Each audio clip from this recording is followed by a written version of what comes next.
कभी कभी जब हम ऊब जाते हैं तो किसी ऐसे शख्स की तलाश करते हैं जो हमारे प्रति एकदम सच्चा हो, जिसने हमें कभी नुकसान ना पहुंचाया हो। पर अफसोस, कितना भी ढूंढ लें ऐसा कोई शख्स मिलता ही नहीं। हमें अपने हिस्से की उदासी और अपने हिस्से के दुख का निवारण स्वयं करना चाहिए। यदि हम किसी के सम्मुख अपना दुख, दर्द, तकलीफ, उदासी की वजह उड़ेल देते हैं, ये सोचकर कि मन हल्का हो जाएगा, तो ऐसा कदापि नहीं होने वाला।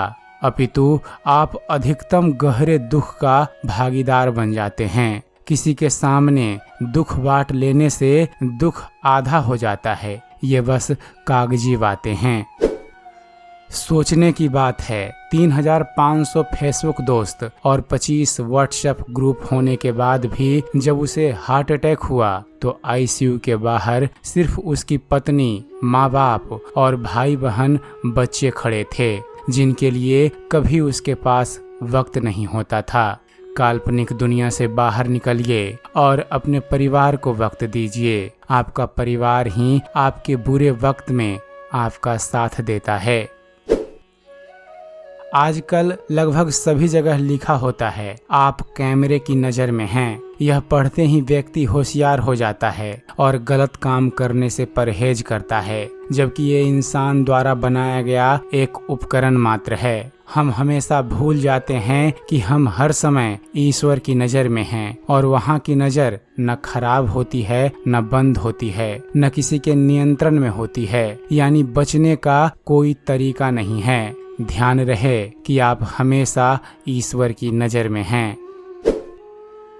एक बार एक अजनबी एक 8 साल की बच्ची से स्कूल के बाहर मिला और उससे बोला कि तुम्हारी माँ एक मुसीबत में है, इसलिए तुम्हें लाने के लिए मुझे भेजा है, मेरे साथ चलो। उस बच्ची ने बिना झिझके पूछा, ठीक है, पासवर्ड क्या है? इतना सुनते ही वह आदमी निरुत्तर होकर वहाँ से खिसक लिया।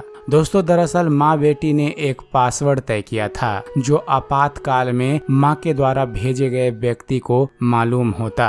बात छोटी सी है, परंतु नन्ही सी सूझबूझ बड़ा संकट टाल सकती है। अभिभावक बच्चों को विद्यालय में मोबाइल नहीं दे सकते, मगर पासवर्ड तो दे ही सकते हैं। इस बारे में आपका क्या विचार है? कमेंट्स जरूर कीजिएगा। एक बार एक आदमी रात को झोपड़ी में बैठकर एक छोटे से दिए को जलाकर कोई शास्त्र पढ़ रहा था।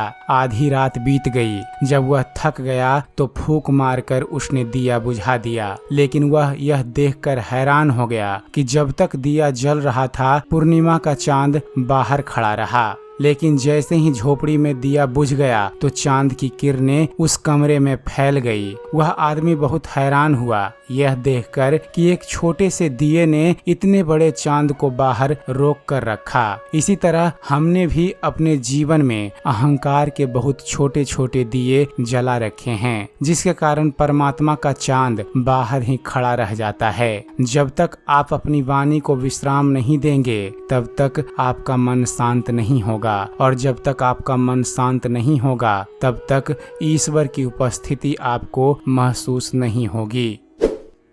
एक बार एक लड़की ने एक बुजुर्ग से पूछा कि सच्चा प्यार बहुतों को नसीब नहीं होता, इसमें हकीकत क्या है? तब बुजुर्ग ने कहा, जाओ फूलों के बाग में जो सबसे सुंदर फूल हो उसे तुम लेकर आओ। लड़की दूसरे दिन वापस आई और बोली कि मैं कई फूल देखती रही, एक फूल सबसे अच्छा था, पर मैं उससे बेहतर की तलाश में आगे चली गई, लेकिन कोई फूल प्यारा ना लगा। जब लौट कर आई तो देखा उसे कोई और तोड़ चुका था। तब बुजुर्ग ने कहा, यही प्यार की हकीकत है, जो सामने होता है उसकी कद्र नहीं होती, और जब वापस लौटो तो वो भी नहीं मिलता। इसलिए सच्चा प्यार बहुतों को नसीब नहीं होता।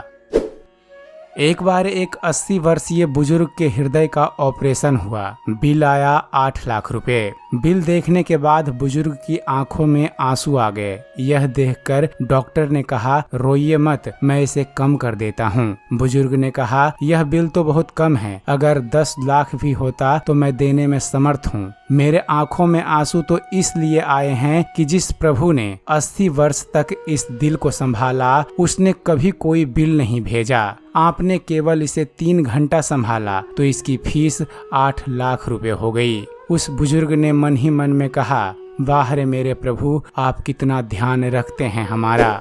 तो उम्मीद करते हैं फ्रेंड्स आप सभी को हमारा ये वीडियो पसंद आया होगा। आपको वीडियो कैसी लगी अपने विचार हमें कमेंट्स जरूर कीजिएगा और ऐसे ही मोटिवेशनल वीडियोज देखने के लिए जुड़े रहिए ज्ञान मंथन के साथ। धन्यवाद।